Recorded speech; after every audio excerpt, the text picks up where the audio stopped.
Benjamin, to start with you, introductions.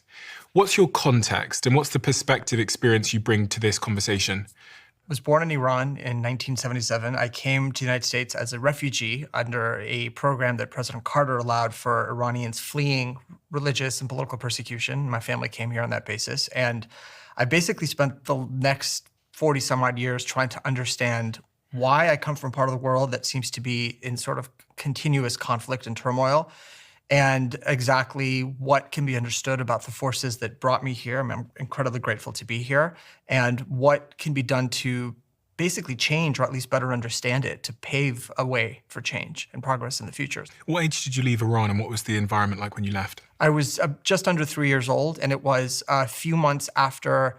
So the Shah had left in December of '79, and then we left a few months after that, around March. Khomeini had just arrived from Paris on a flight in February, basically taking control. And there was still a lot of anarchy and chaos as to exactly what the new regime would look like, what the government would look like. But my parents began to see that there were some, there were definitely mass arrests, there were protests, there were things that were happening that looked like those who were loyal to the monarchy would be targeted, which is, my family was monarchists. Annie, same question to you. What is the experience context that you bring to this conversation? I am an author, a journalist, and I write about war and weapons, U.S. national security and secrets. And I'm interested in looking at the very sort of minutia of weapons and weapon systems and the people who use them. I've written 7 books, and all of them deal with war and weapons, and all of them deal with the Pentagon and the CIA specifically. So all of my sources come from those organizations, the military and the intelligence community. And your last book we talked about last time you came on to this show. What is your last book about, and what sort of journey did you go on to gather the information for that?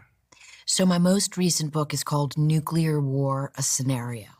And in that book, I take the reader from nuclear launch to nuclear winter, which happens in a period of 72 minutes.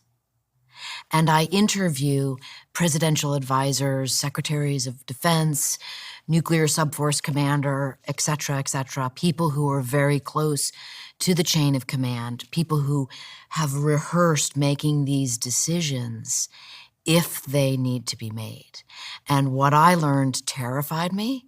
And from the book has been out for over a year now, still in hardback. People are reading it in 28 countries around the world.